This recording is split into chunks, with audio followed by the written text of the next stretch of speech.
Anybody else? Okay, then we can go to synonyms, translation, and purport. By His divine grace, A.C. Bhaktivedanta Swami Srila Prabhupada ki jai. Synonyms. Tasmat, for this reason, mam, me, karma bihi, by ritualistic activities, vipraha, O Brahmanas, yajadvam, worship, gata, without, matsaraha, being envious, balim, paraphernalia for worship, cha, also, mahyam, unto me, harata, bring, mattaha, then me, anyaha, other, kaha, who is, agrabhu, the enjoyer of the first oblations, puman, personality. Translation. King Vena continued, for this reason, O Brahmanas, you should abandon your envy of me, and by your ritualistic activities, you should worship me and offer me all paraphernalia. If you are intelligent, you should know that there's no personality superior to me who can accept the first oblations of all sacrifices. Purport. As stated by Krishna himself throughout Bhagavad Gita, there is no truth superior to him. King Vena was imitating the Supreme Personality of Godhead and was also speaking out of false pride, presenting himself as the Supreme Lord. These are all characteristics of a demonic person. Very short and very beautiful translation and purport.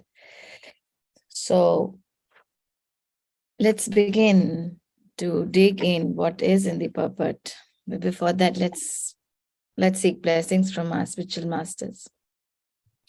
Om Ajnanatimirandasya Jnananjana Shalakaya Chakshurunmilitam Yena Tasmai Shri Gurave Namaha Shri Chaitanya Manobhishtam Sthapitam Yena Bhutale Swayam Rupaha Kadamayam Dadati Swapadantikam Vandeham Shri Guru Shri Yuta Padkamalam Shri Gurun Vaishnavamscha Shri Rupam Sagrajatam Sahagana Raghunathan Vitam Tam Sajivam Sadvetam Savadutam Parijana Sahitam Krishna Chaitanya Devam Shri Radha Krishna Padan Sahagana Lalita Shri Vishakhan Vitamscha He Krishna Karuna Sindho Dinabandho Jagatpate Gopesha Gopika Kanta Radha Kanta Namostute Tapta Kanchana Gaurangi Radhe Vrindavaneshwari Vrishabhanu Sute Devi Pranamami Hari Priye Vanchakalpatarubhyascha Kripa Sindhubhya Evacha Patitanam Pavanebhyo Vaishnavebhyo Namo Namaha Nama Om Vishnu Padaya Krishna Presthaya Bhutale Srimate Bir Krishna Das Goswami Niti Namine Nama Om Vishnu Padaya Krishna Presthaya Bhutale Srimate Bhakti Vedanta Swami Niti Namine Namaste Saraswate Deve Gauravani Pracharine Nirvishesha Shunyavadi Paschatya Deshatarine Jai Shri Krishna Chaitanya Prabhu Nityananda Sri Advaita Gadadhar Srivasadi Gaura Bhakta Vrinda Hare Krishna Krishna Krishna Hare Hare Hare Rama Rama Rama Hare Hare Hare Krishna Krishna Krishna Hare Hare Hare Rama Rama Rama Hare Hare Hare Krishna Krishna Krishna Hare Hare Hare Rama Rama Rama Hare Hare Jai Srila Prabhupada ki Jai. So this verse, 4:14-28, is a continuation of the verses that King Vena is speaking. In this, just a very quick brief on what is happening in this chapter. King Vena is enthroned here, and as King Vena is enthroned,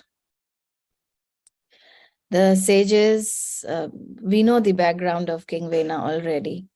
So the sages here are very much disturbed because of King Vena's attitude. So these verses from 23 to 28, they talk about Vena's reply to the sages, because before these verses, the sages were counseling Vena. So Vena is quite arrogant, and he's replying quite arrogantly to the sages. So in the first verse, he says, "You're inexperienced." Then the sages are inexperienced, and the king is the supreme lord.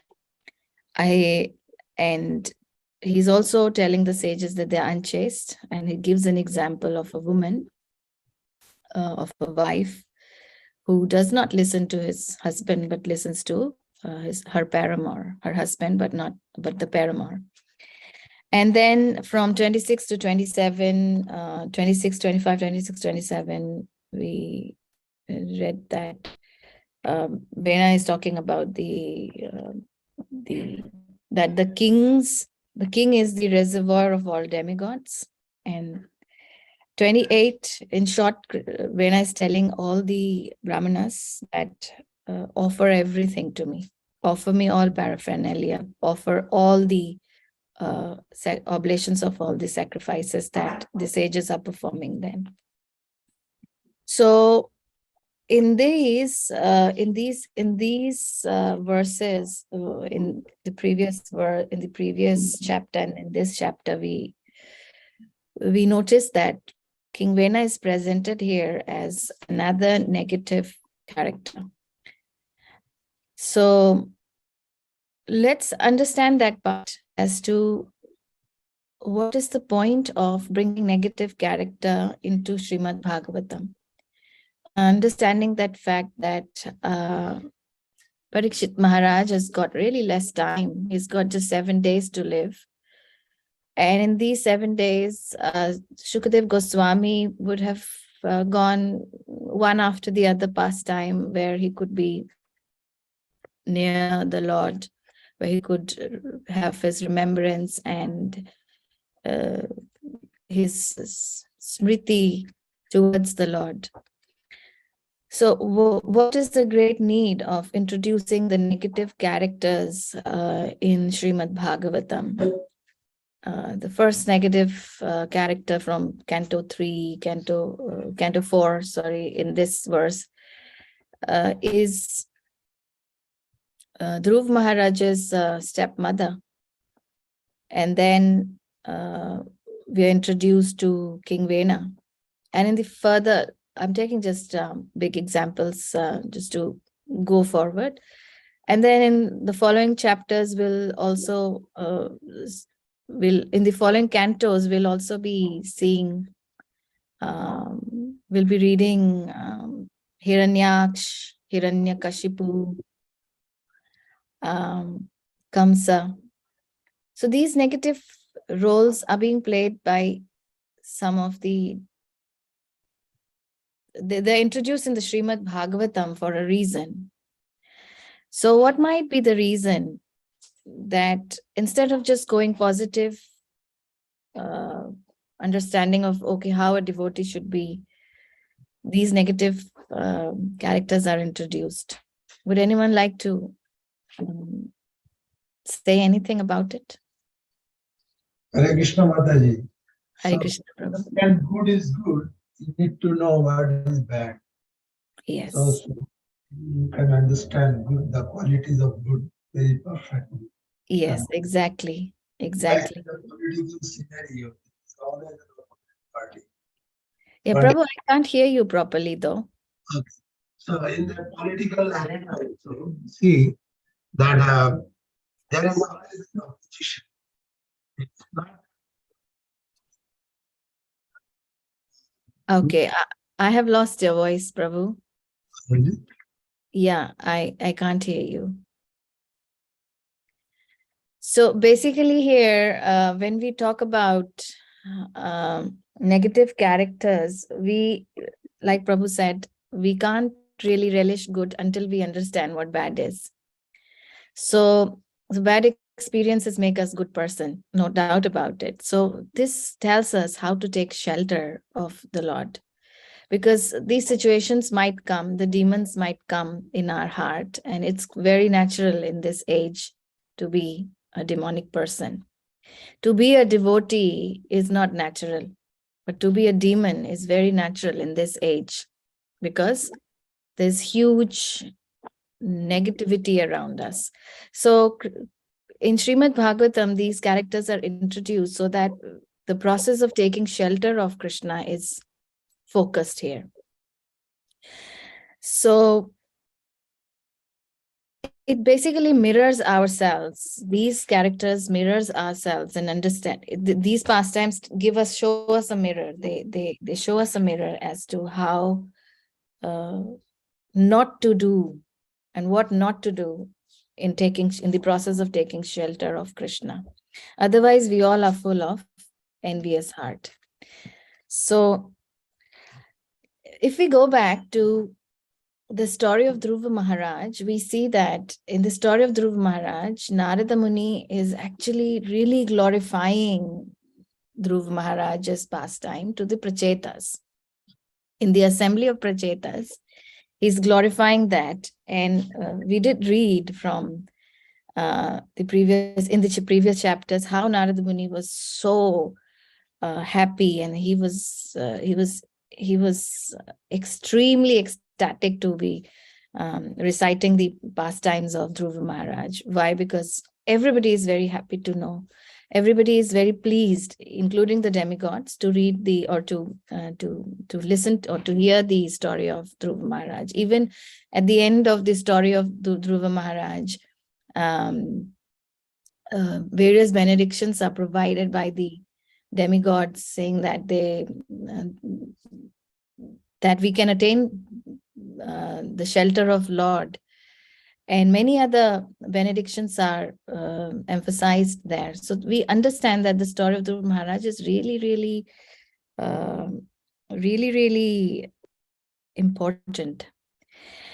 So when Narada Muni is reciting the story of Dhruv Maharaj in the assembly of Prachetas, Vidur asks, there's this conversation going between Maitra Muni and Vidur.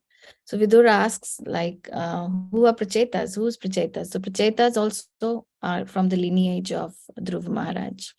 And in that lineage of Dhruv Maharaj, King Anga is born. And as King Anga is born, we know the story of uh,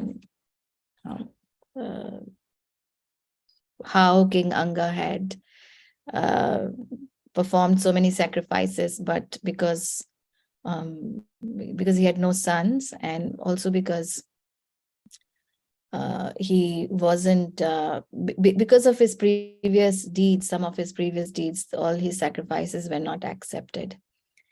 So what did the demigods suggest King Anga to do in order to be accepted, in order for all these sacrifices to be accepted? They all said, do the do the yagya for Hari. And he did that. And as a result of that, he receives a pot of sweet rice. And as he receives a pot of sweet rice, he gives it to his wife, Sunitha, who is the daughter of death, Mrityu. So, and as a result of this, King Vena is born. King Vena, usually all the sons take up the qualities of his father or mother. This son took the quality of his mother, but more qualities of his grandfather, mother's father, who is death. So, based on that, he was very fond of killing everybody. And as we do know that what used to happen when uh, King Vena used to trouble everybody from a very young age. King Anga felt very, very disheartened. And at some point, he said, it is better not to have a son at all. It is better. Blessed are those who don't have children. He said that at one point. And also, he said, blessed are those who have a bad son. The reason of his saying, blessed are they who have a bad son, had a reason. Because what would happen? A bad son would definitely cause detachment from the material life. Otherwise, we will be attached to our children if the children are really. I'm not suggesting that the children should go bad so that parents can be detached, but there's a lesson here that even in Srila Prabhupada's pastime, we see that Srila Prabhupada's wife, he was not very attached to his wife. So he went, Srila Prabhupada went to his father and he disclosed his heart and he said he does not like his wife. He does not want to stay with his wife. So the father, Srila Prabhupada's father, actually said that this is a blessing because he'll be more Krishna conscious. So definitely, if we are living in those conditions where it's very difficult for us to like our family members, it's a bit controversial statement, but the process of detachment is what is being talked about here. That we get detached when we don't like something. It's very easy to get detached. When our heart is broken, we get detached easily because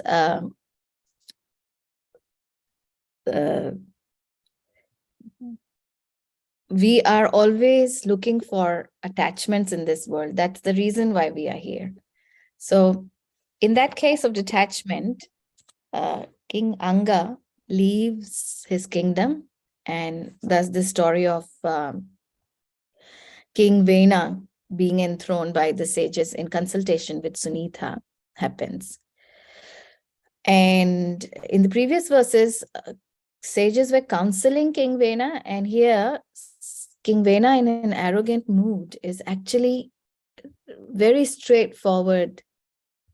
He's abandoning all those counseling and he's just showing his pride. Now, if we actually see how does arrogance and pride comes, from where does it come? A beggar will not be proud of anything, will he? A beggar has nothing to lose, nothing to gain. So the pride comes from our false, or we can say false pride comes from our false attachments to the designations. And if we see that, like yesterday, Her Grace Rangadevi Mataji really emphasized on the demonic qualities of a person. So from where does it grow? Where does pride grow? And why do we envy? See here, if we also see in the story of, there are many pastimes where we see that the kings were proud of themselves. For example, Hiranyakashipu. Even here in these lines, in these translations previous, in his conversation with the sages, King Vena is quite intelligent.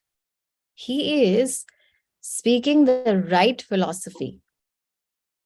What he said in the previous verse, Lord Vishnu, Lord Brahma, Lord Shiva, Lord Indra, Vayu, the master of air, Yama, the superintendent of death, the sun god, the director of rainfall, Kuvera, the treasurer, the moon god, the predominating deity of the earth, Agni, the fire god, Varuna, the lord of waters, and all others who are great and competent to bestow benedictions or to curse, all abide in the body of the king.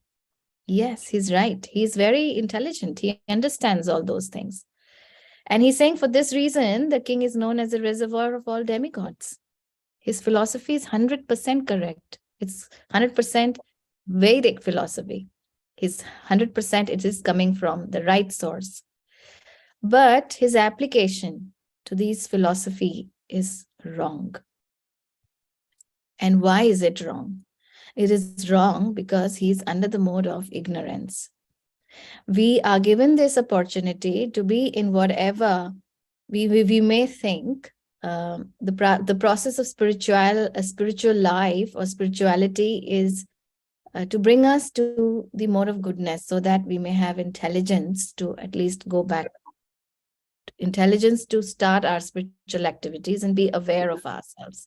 That's the reason why we have to be in the mode of goodness. Otherwise, in mode of passion, we are very competitive. And even among devotees, we may be in the mode of passion, thinking that, oh, that devotee is really, really progressing. And why am I not progressing? And this may cause frustration in our life, which is the mode of passion.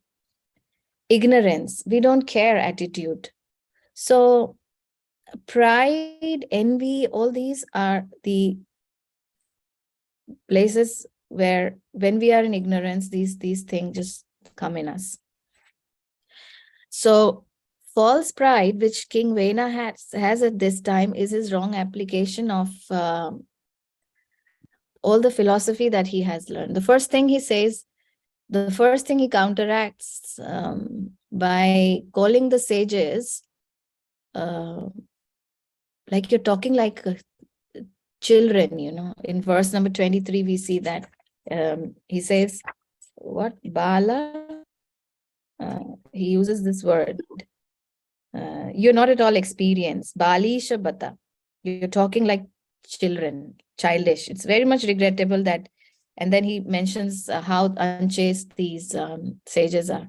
So he's very clearly attacking them by telling them you're not intelligent. The sages are not intelligent. What does this mean? This means that he is totally in that mode of ignorance, that he's just encouraging himself to think that I am the Lord and I am the all-powerful source of everything.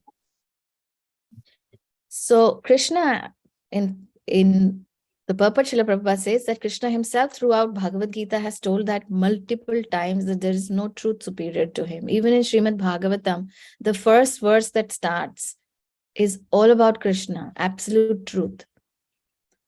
So here, Krishna, from the very beginning, it is established that there is no one superior to him. And in Bhagavad Gita, Krishna teaches also our position. The first instruction that he gives is not about himself, but about our position. And then how in our position we can connect to him in chapter 15, where Krishna says that everything belongs to you. What belongs to me as children, everything belongs to you. Come. But it is our adamant nature, it's our false pride that actually is stopping us to go back to Godhead. And this is, we may think that it is a story and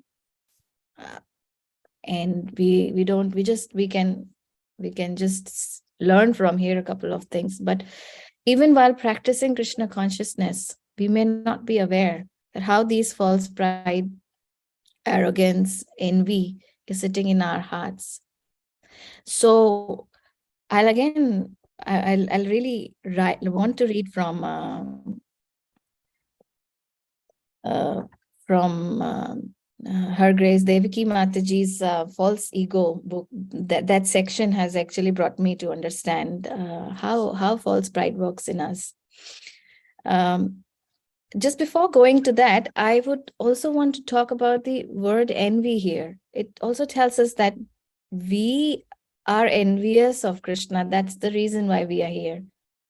So our big problem is envy from Krishna. That's why we are here, which means that we can't say there is no demon sitting in me. I am not demonic. Okay, I'm not really uh, telling anybody anything. I'm just for myself that I do feel that there are some demonic qualities in me. And that's the reason why spiritual path seems a very, very long process for myself. It seems very tedious. It seems like His Grace Bilvamangal Prabhu was telling the other day in the class that chanting should not be an obligation. It should be an activity which you love to do. But when is this coming? Because I haven't developed love for Krishna. How will I develop any activity that is connected to Krishna? And the reason for that is envy in my heart. So I'll just quickly read one section from here, and then we'll just see how it goes. So accepting, Mataji writes that Devi Dasi Mataji writes that if accepting Krishna consciousness and reading the scriptures does not mean we are exempt from this cycle of false ego or false pride. Since it takes place on such a subtle platform, it continues to affect us even within our practice of devotional service. So she gives an example here of speaking to a senior devotee who had been serving in a very high position within ISKCON. The idea had arisen for this person to give up the position of leadership, and this thought created some disturbance for this devotee's mind. In our conversation, I remarked, well, there's a life beyond such managerial positions, and the person spontaneously exclaimed, yeah, maybe, but what am I then? My response was simply a humble servant, a Vaishnav. Sooner or later, we'll have to give up these positions anyway. However, my response was not satisfying to my associate, who replied, okay, of course, but who am I then? I have to be something. Our identification with these designations is so subtle and deep, it is not easy to truly shake them off and give them up. And thus we can face an identity crisis when we have to let go of these temporary roles and positions. If we actually see here, King Vena is not a permanent position he's not in a permanent position of a king. So what is happening? He thinks himself to be in power. So power is what brings us into. We may have subtle power in our own little universes that we are carrying, that we are living in. And in those little universes, we think, Karta hamiti manyate, I am the doer of these. So therefore, we may also have experienced the conflicting situations it can lead to when a devotee is removed from their managerial position. For example, as a temple president or department head, if we identify as being a humble servant, such a change of positions will not turn into an ego battle and conflictual situations for us. All we will want to do is to serve. Whether we serve in this capacity or another will not be as important to us. We'll simply request the Vaishnavas to let us know how can we serve and please them. But if we have become attached to the subtle sense gratification and recognition that a managerial title brings along, then we will protest. We'll object to such change of positions since it brings about the loss of our subtle enjoyment, which means in the subtle form of we may not even realize that I'm very much attached to my duties, to my services. Why? Because this service gives me glories. Others see me as, oh, wow, like that. So we may vehemently oppose the change because we have no idea how we are subtly attached and how a false ego and a false pride is in play.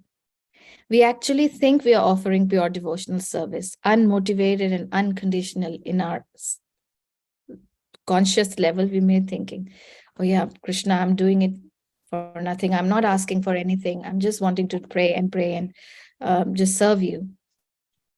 We object because we have no clue that our false ego is alive and our service is indeed mixed with bhakti and karma, because we want something back. We literally have no understanding of who we are separately from these roles and identities. Thus, we may face an identity crisis. So we have all of us have a really long way to go when very difficult to not identify with our identities and say, I'm a spirit soul, wherein Krishna's first instruction to us is, you are a spirit soul. Now, Mataji also apologizes here that she does not intend to criticize any leaders or managers, but if we think that bhakti is an automatic process, and automatically by the passage of time we will be we'll get rid of these, so it's a big illusion. We really have to be aware of what comes in our heart, what sits in our hearts, and then after practicing certain years of practicing Krishna consciousness, we may be properly Krishna conscious. So nothing appears just automatically without our efforts. Let's do this activity here. Mataji has given a very beautiful personal exercise to us here. Let us consider the points presented above and be introspective, honestly looking within our hearts to identify which role has become especially dear to us. Where the thought of let go, it is almost worse than death for us. So let's practice this in any time. We may think during our office hours when we are too much tired.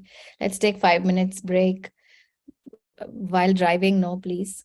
But let us imagine ourselves on our deathbed, diagnosed with the most aggressive cancer, with a prognosis of 1 more month to live. We just have 1 more month to live. Let's imagine it this way. What may be the first thing entering our mind that we're not ready to let go of? Which designation do we take especially close to our heart and identify with, thinking it to be our very self?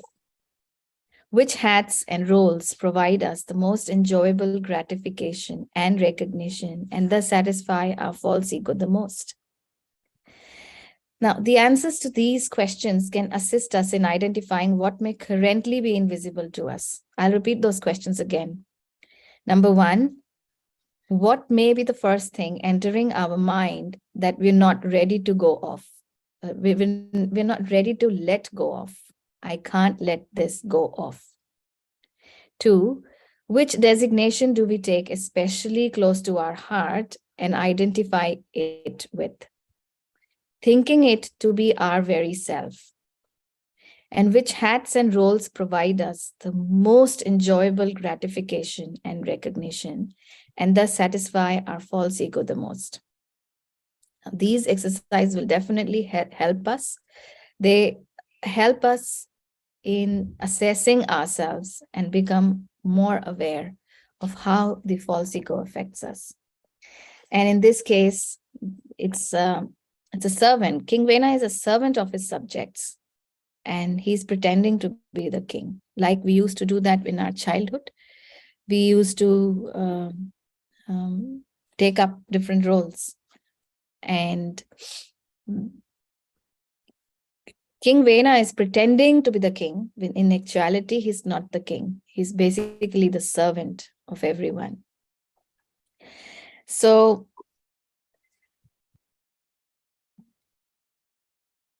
there's this one little section I also want to read. We may remember the moment when we decided to take up the process of Krishna consciousness and how we felt such immense relief because we didn't have to continue pretending to be something not natural to us. Why we came into this movement? We came into this movement to be naturally Krishna conscious. And Srila Prabhupada wants us to be naturally Krishna conscious. He's not wanting us to be, he wants us to be natural servants of the Lord. And in all the religious sects, we understand that it is the disobedience that is bringing us back to the cycle of birth and death and all this life in the material world. And why is anxiety coming to us? What is the reason that we are always anxious?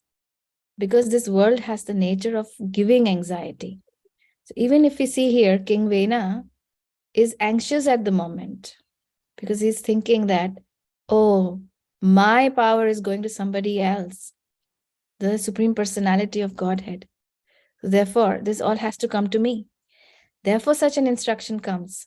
King Vena continued, for this reason, O Brahmanas, you should abandon your envy of me. Who is envious of whom here? And by your ritualistic activities, you should worship me, offer me all paraphernalia. So this is me. And he's also telling, if the sages are intelligent, if you are intelligent, you should know that there is no personality superior to me who can accept the first oblations of all sacrifices. So therefore, we need to be very, very, we can't be, and how the compassion is developed. We are made to read these characters so that we develop compassion. We develop sadness in our heart that why look at the ignorant state of King Vena. He's replying so arrogantly to his to the sages who are extremely intelligent, who are full of wisdom, and telling them that if you're intelligent, you should know there's no personality superior to me. Is it a sorry situation or a good situation? A very, very sorry situation. And in that case, our hearts should be full of compassion for ourselves and for King Vena. I basically have a couple of things which I basically discussed. So Krishna here does tell clearly in Bhagavad Gita that I'm the source of everything.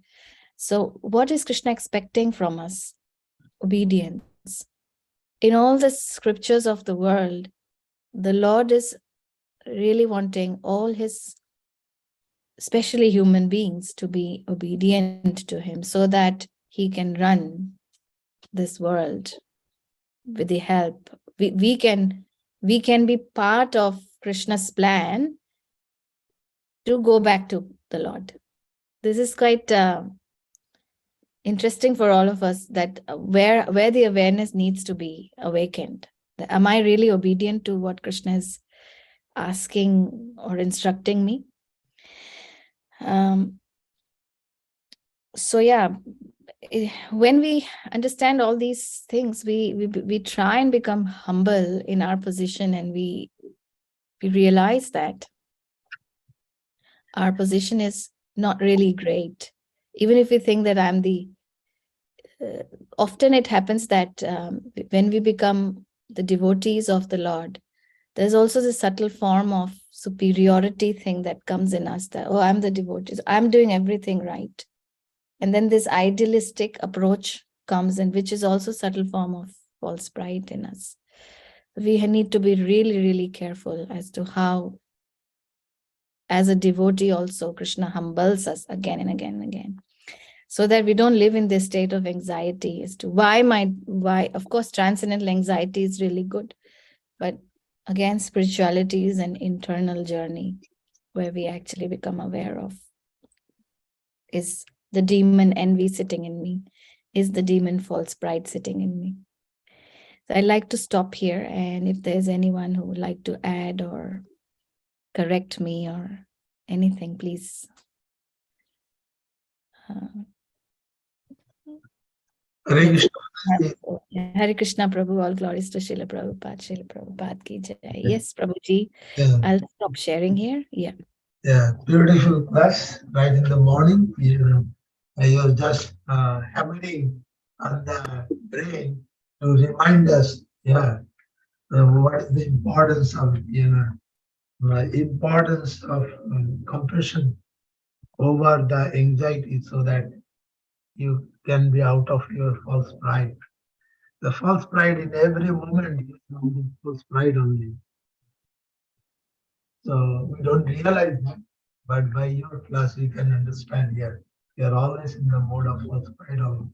No matter what we do, there is always a link that connects to false pride, and that's always pulls us. We may think ourselves we are doing the right thing, but that's not the fact. We are always pulled by the false pride. And you have given so good examples from Devaki Matani is about the false pride. It's really what to read this book. Yeah. So when I go to India, I want to get this book and read about it. It's so nice.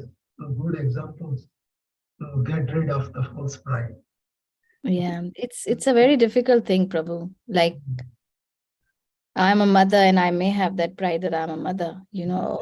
I'm this, I'm that, I'm doing this, I'm doing that. We don't know subtle form. It is sitting there in our heart when we even introduce.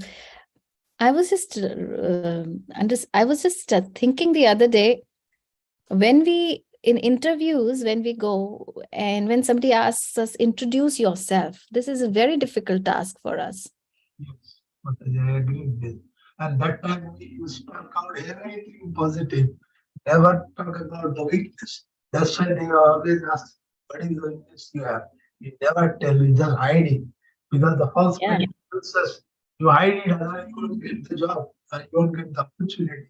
So we try to hide those real things within us. And that makes us so boastful.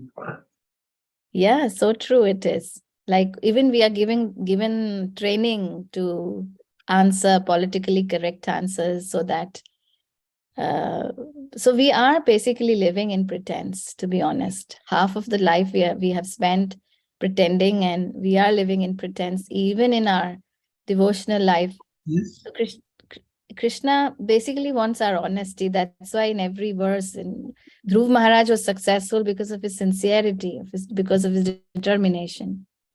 Such beautiful pastimes these are.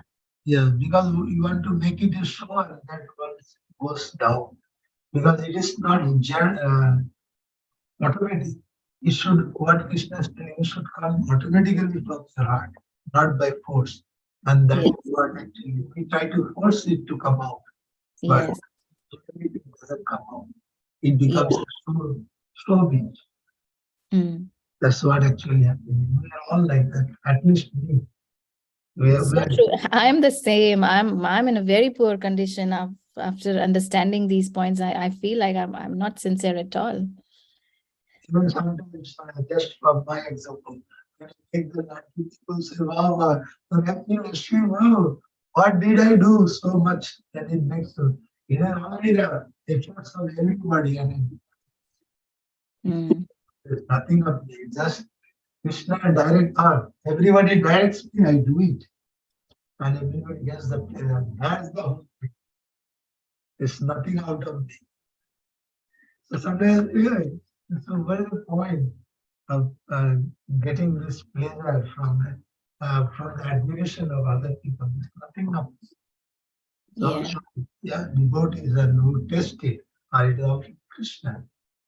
mm. Nothing belongs to me. It's very, very wonderful realization. Yeah. The false pride is just hiding under the cover, you don't know it. And it is always projecting every moment and without our notice. Yeah. And makes us so much in a distress condition. We never realize. As you said, it is all in subtle condition.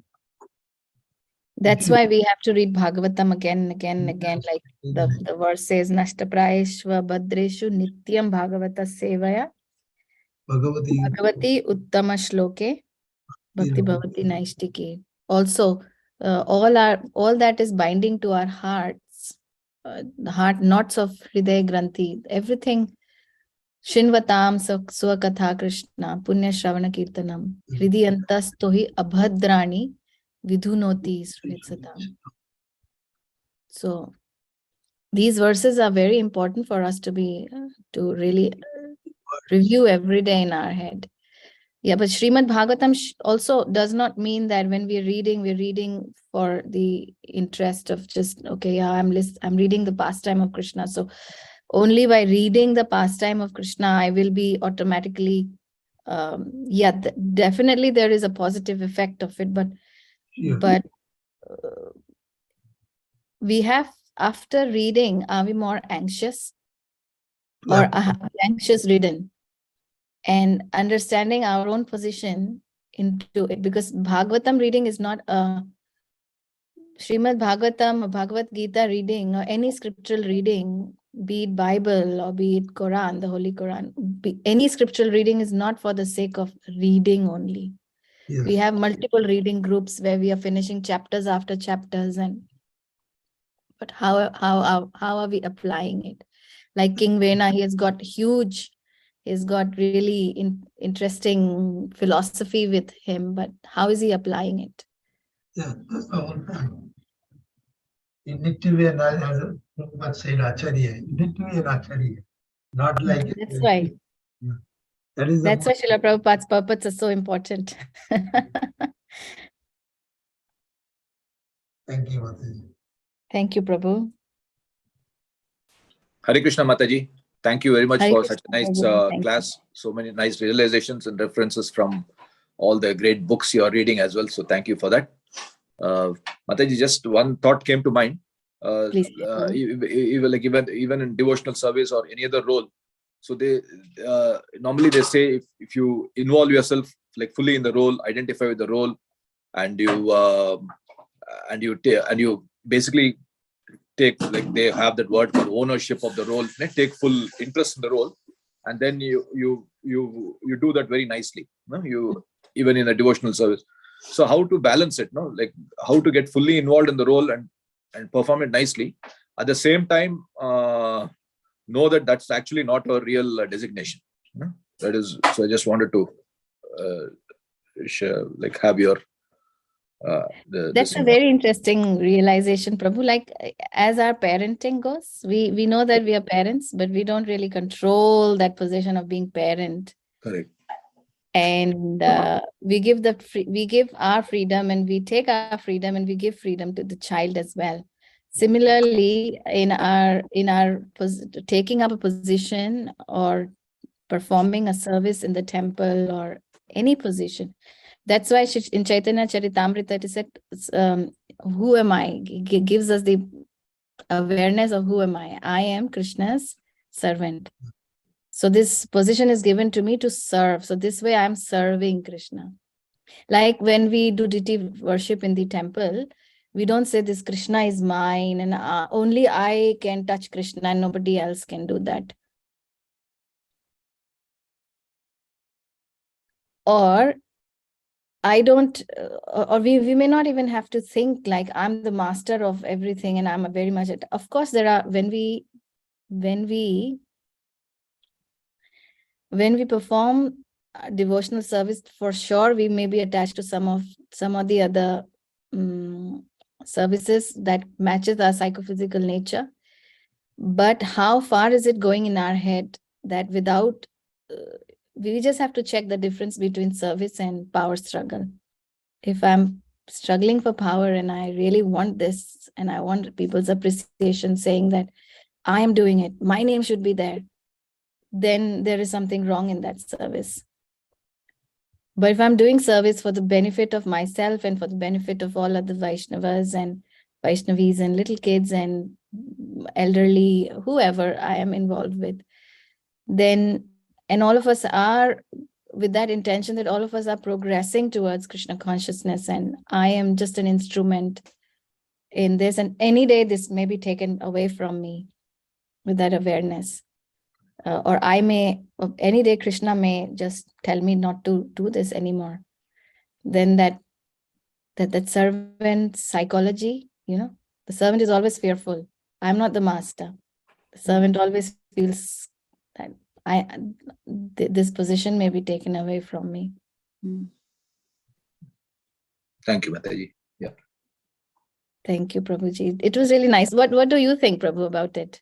Yeah, no, that's good. I think nicely you put it. I think as just thinking, if somebody orders that this is no longer yours, so how, if you deal with it with a even-minded, then that means you're in the right place. But if somebody orders and said you're no longer in this role, and then you start protesting, and then you go into a psychological distress, then that means you were not doing the role right. No, I mean you are too attached to it, or yeah, anxiety comes from those factors only. We are attached. That's why we are anxious. We are attached to our designations, ourselves, our mind, whatever our mind is telling. We are attached. Therefore, I'm anxious. Correct. No, good. Thank you, Mataji. Hare Thank you, Krishna. Prabhu. Hare That's Krishna. why- That's why this humble comes first. Humbleness comes first.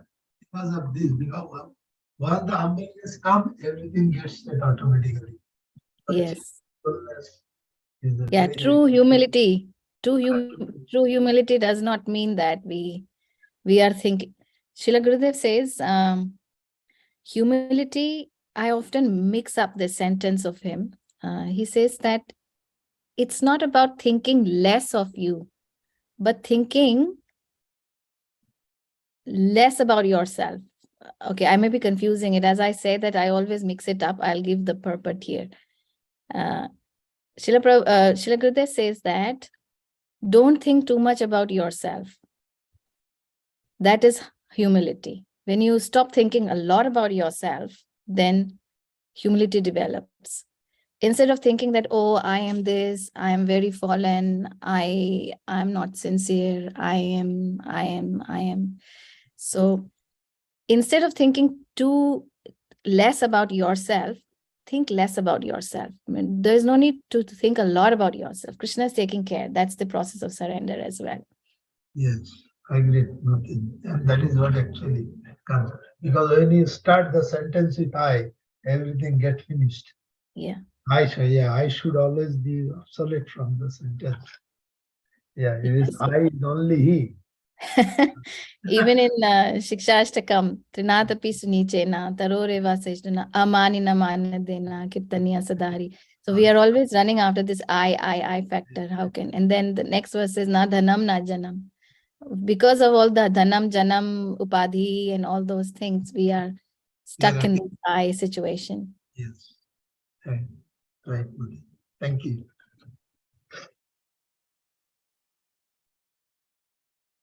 Okay. So if there are no more comments, Shama Mataji, should we end here?